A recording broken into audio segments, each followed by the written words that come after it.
জয় ঠাকুর, জয় মা, জয় স্বামীজি, জয় গুরুদেব। তোমাদের চরণে আমার শতকোটি প্রণাম এবং বিশ্বের সকল ভাই বোনেদের আমার শ্রদ্ধা, ভক্তি ও প্রাণ ভরা ভালোবাসা। আশা করি তোমরা সকলে ভালো আছো। আমিও খুব খুব খুব ভালো আছি। বেরিয়ে পড়েছিলাম পুরীর উদ্দেশ্যে। বিবেক এক্সপ্রেসে পুরীর উদ্দেশ্যে রওনা হলাম আমরা। নামলাম ভুবনেশ্বরে। সেখান থেকে লোকাল ট্রেনে করে পুরীতে, লোকাল ট্রেন থেকে এবার নেমে পড়লাম আমরা পুরীতে। নেমেই দুপুরে খাওয়া দাওয়া করে জগন্নাথ দেবের দর্শন করলাম। তারপর গিয়েছিলাম রাতের সমুদ্র দেখতে। সমুদ্রের ধারে বসে অনেক গল্প গুজব করলাম আমরা সবাই মিলে। আমরা মোট 18 জন গিয়েছিলাম। এখানে বসে চা, কফি সবই খাওয়া হলো। তারপর রাতে খাবার খেয়ে ঘুমিয়ে পড়লাম। সকালে উঠে আবার গেলাম সমুদ্রের ধারে। ভোরের সমুদ্রটা এবং চারপাশটা সকলে দর্শন করো। এত রোদ উঠেছিল ঝলমলা, দোকানপাটও অনেক বসে গিয়েছিল। সবাই শঙ্খ টঙ্ক নিয়ে আসছে।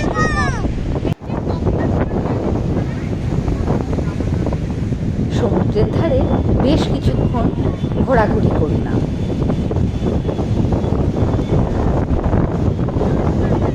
পাহাড় আমরা যেমন সবসময় কাছে পাই, সমুদ্র তো কাছে পাই না। সমুদ্রে গেলে পরে তাই ছোটবেলায় ফিরে যাই।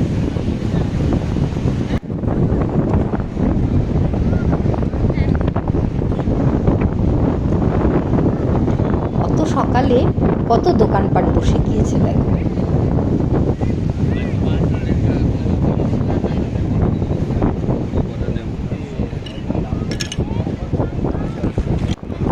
এটা এখনই ধরে নিয়ে আসলা কালকে?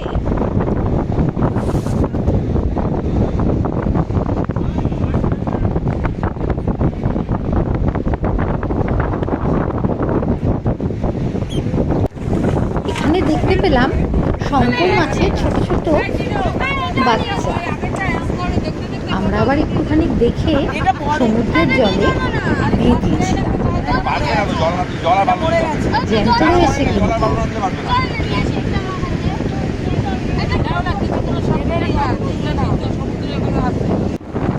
এই দাদা সমুদ্রের থেকে কত শঙ্খ উঠিয়ে নিয়ে এসেছে।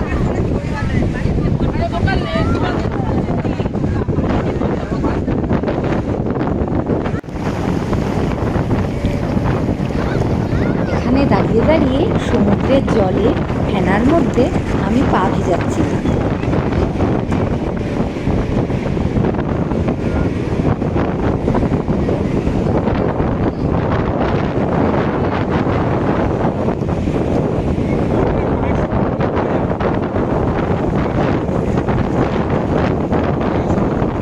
প্রতিবার পুরীতে গিয়ে সমুদ্রের ধারেই ঘোরাফেরা করি, সমুদ্রের জলে স্নান করি আর জগন্নাথ দেবের দর্শন করি, পুজো দিই। কিন্তু এবার অনেক মন্দির দর্শন করেছি। দুপুরে খাওয়া দাওয়া করে আবার বেরিয়ে পড়েছিলাম।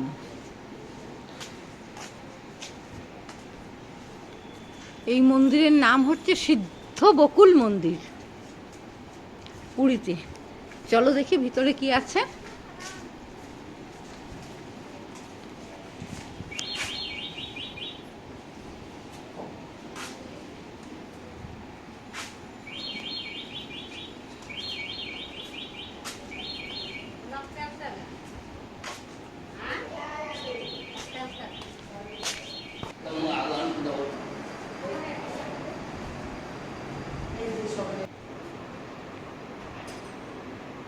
এখানে নাকি মহাপ্রভু চৈতন্যদেব খিচুড়ি ভোগ রান্না করে বকুল গাছের একটা ডাল দিয়ে সেই খিচুড়িটা নেড়েছিল।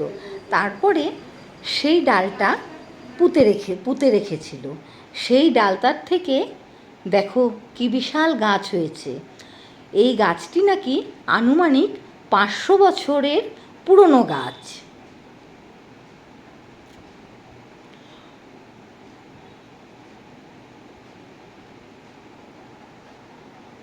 সবসময় এখানে প্রদীপ জ্বলে। এই প্রদীপ কোনো সময় নেভে না।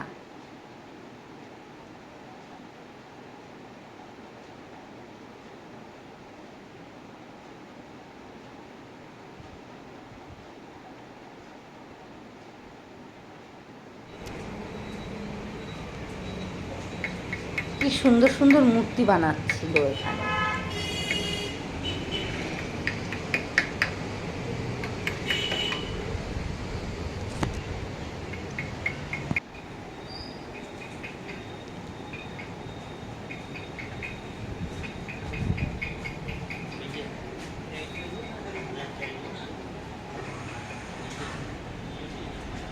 এটা হচ্ছে পুরীর বুদ্ধ টেম্পল।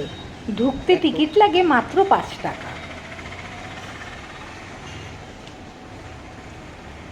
এখানে নাকি সিনেমার শুটিং টুটিংও হয়।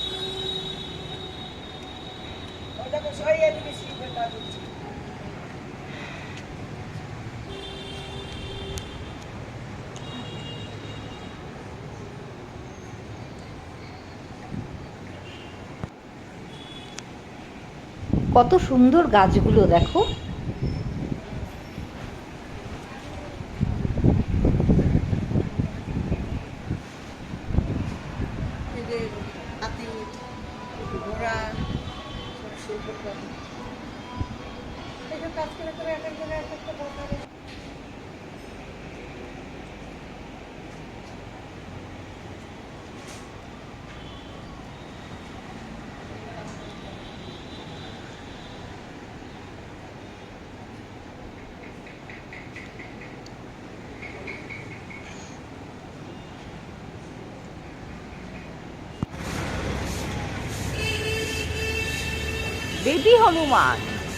বেদি হনুমান মন্দির।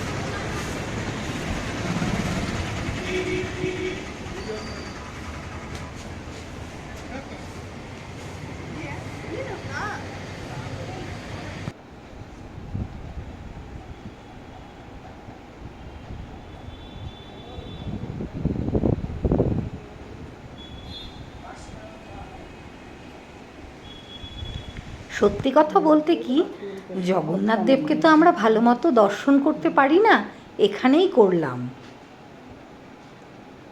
সুভদ্রা মন্দির কত পুরানা, বহু পুরানা। এগুলো একটু ঠিকঠাক করা তো দরকার। কতখানি জায়গাটা আছে।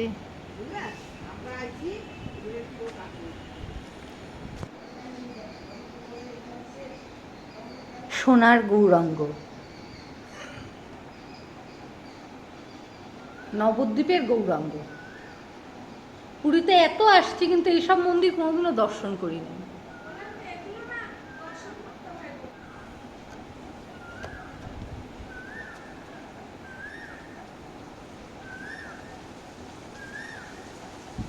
সব ধ্বংস হয়ে যাচ্ছে এগুলো। কি মন্দির এটা জানি না।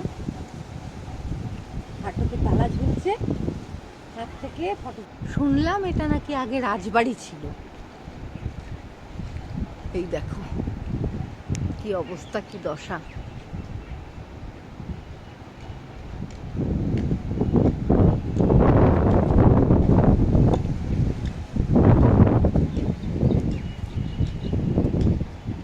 শুধু পালিয়ে থেকে পাঁচিলটাই দেখা যাচ্ছে, গাছগুলো সব ঢেকে গেছে।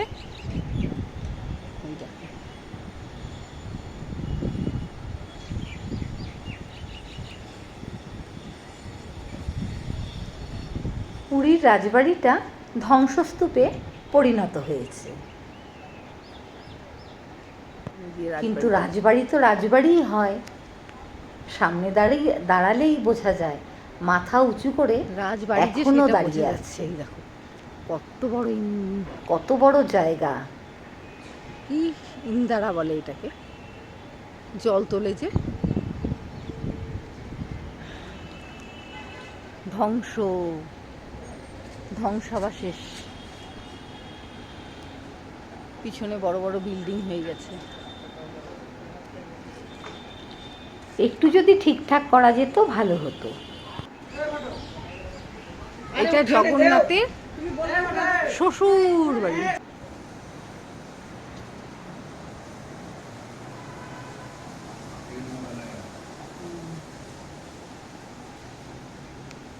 তোর কাছে খুচরা 50 টাকা থাকলে আমরা যেতাম বাড়ি গেল।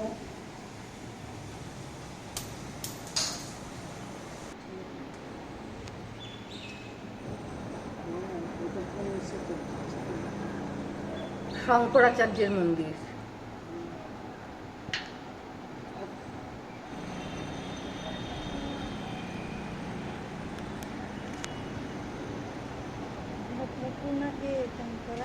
হ্যাঁ, ঠাকুরের চান করায়।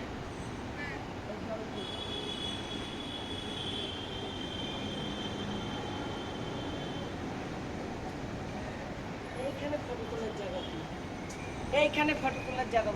এটা হচ্ছে বিমলা মায়ের মন্দির।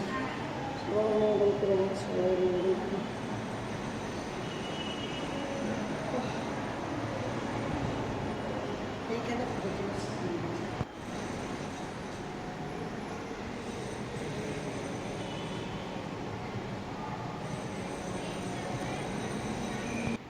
ধন্যবাদ জানাই এই মামিমা ও কাকিমাদের। এনাদের জন্যই আমার এত মন্দির দর্শন করার সুযোগ হলো।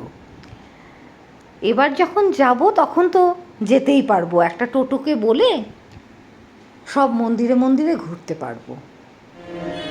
তারপর আমরা রাত্রে গিয়েছিলাম ভারত সেবাশ্রমে।